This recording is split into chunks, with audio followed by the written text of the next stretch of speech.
Përshëndetje miqtë e mi. Sot do të flasim për një temë. Pse duhet të meditojmë?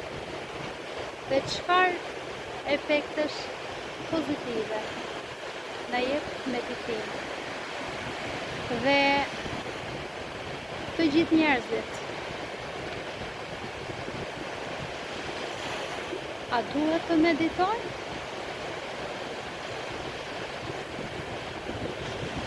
Sipas mendimit tim, jo të gjithë njerëzit gjatë kësaj jete nuk do jenë të gjithë që do meditojnë. Ne që meditojnë jemi nga ta njerëz që kemi kaluar shumë sprova për të arritur këtu ku jemi. Ne jemi sprovuar përpara se ne t'i futemi këtij rrugtimi. Cila ka qenë arsyeja e sprovës? Sprovat janë nga Zoti. Pse vetëm neve jemi të sprovuar? Apo të gjithë njerëzit në këtë botë janë të sprovuar? Jo, të gjithë njerëzit janë të sprovuar. Por Zoti zgjodhi nga ata që janë më të mirët, durimtarët, ata të cilët edhe pse i dëmtuan,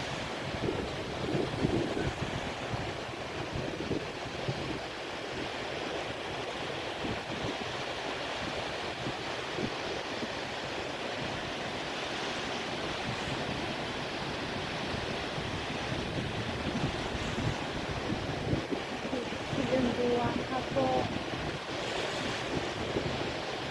një bën dhe keq, ka njerëz asnjëherë nuk jo nuk ja kthej këtij njeri që i sprovuan nga Zoti, nuk ja kthej në të njëjtën mënyrë, nuk u hashnoh, edhe pse gati sa nuk humbi dhe jetën të personit për shkak të këturit. Por të tjerët u sprovuan, u dëmtuan dhe ata nuk patën mëshirë për armikun e tyre, nuk e falën, ata u hakmorën. Pra ne jemi të ndarë dhe të veçuar nga këta lloj njerëzish.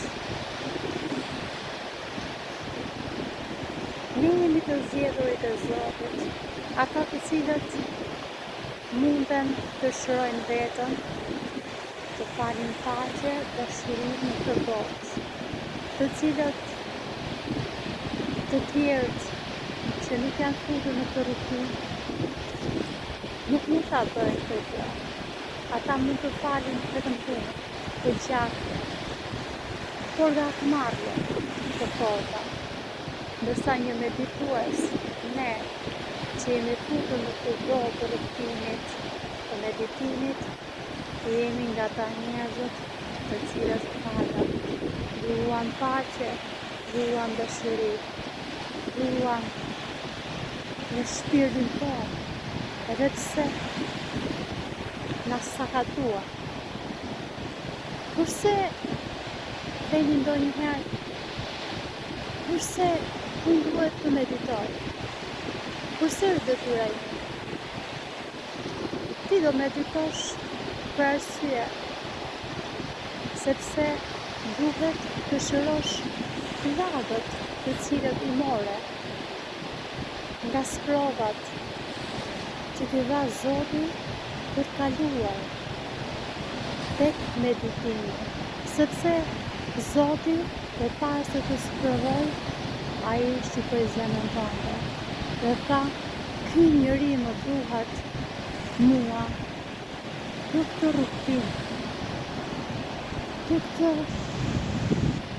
këtë botë, të zgjedhi ty sepse e pau zemrën tënde sa e mira ishte, sa e buta, si fal dashuri dhe në kushte bujqësie. Dhe ti i duheshe. Dhe të ftoi tek porta e shërimit. Dhe porta e shërimit është kjo rrugë e cila ndoshta ndonjëherë na duket e vështirë, por është e mrekullueshme. Gjatë të rutini ne kemi dhe Zotin në vete, i cili na ndihmon edhe kur kemi vështirësi. Tani është koha ku po ndodh një zhjim shpirtëror i madh në këtë botë. Është fundi i keqes. Njerëzit që i don Zotin në këtë rutinë, ata do t'i zgjojë dhe do vazhdoj në një botë të paqme, pa luftë, pa frikë, vetëm me lumturi.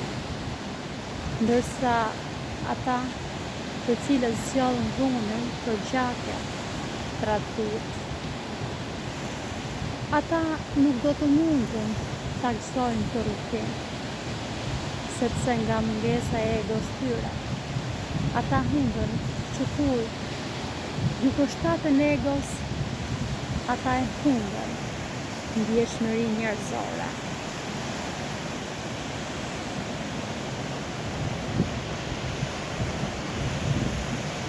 Sot doja ta bëja këtë video në ndaltët e tetit, duke ju treguar që çdo gjë që shohim në këtë botë, ne jemi të kënaqur, ne falenderojmë Zotin për ajrin, për fërmadjen, për detin, për natyrën, gjë që ne duam të botë, ne duam të botë, ndërsa ata të cilët nuk mundën të dëgjojnë apo të vazhdojnë me rutinet, nuk janë kënaqur në këtë botë. Ata e mallkojnë këtë botë, ata e mallkojnë këtë njerëzi. Ata urrejnë këtë bukuri natyrore. Ata i vënë zjarrin natyrës. Ata betonizojnë natyrën. Ndërsa ne e duam natyrën, sepse me bukuritë natyrore nuk kënaqem shpirtin. Ne ndjehemi të lumtur, ne plotësojmë nevojat tona shpirtërore. Dhe ne kur futemi në meditim, ne lidhemi aq shumë me natyrën. Ne duam natyrën aq shumë sa që themi, wow, ku kemi qenë neve? Përse nuk ka ndodhur më përpara kjo gjë? Sepse ka ndodhur zgjimi shpirtëror, ajo e cila plotëson shpirtin tonë. Falënderimi për jetën që kemi, falënderimi për gjitha mrekullitë e kësaj bote që kemi.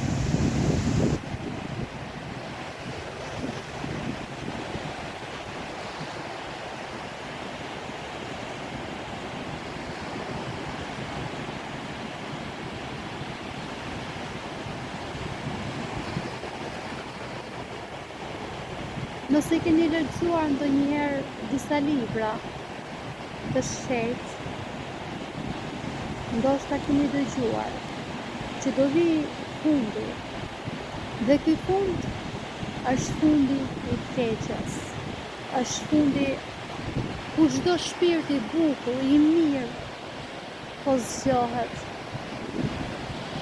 në këtë botë të shtrembëtueshme.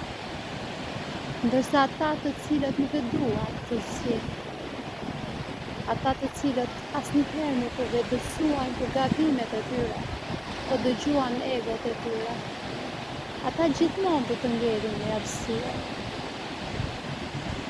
Dhe ata kur nuk do mundën të kuptojnë sa mrekulli ka kjo botë.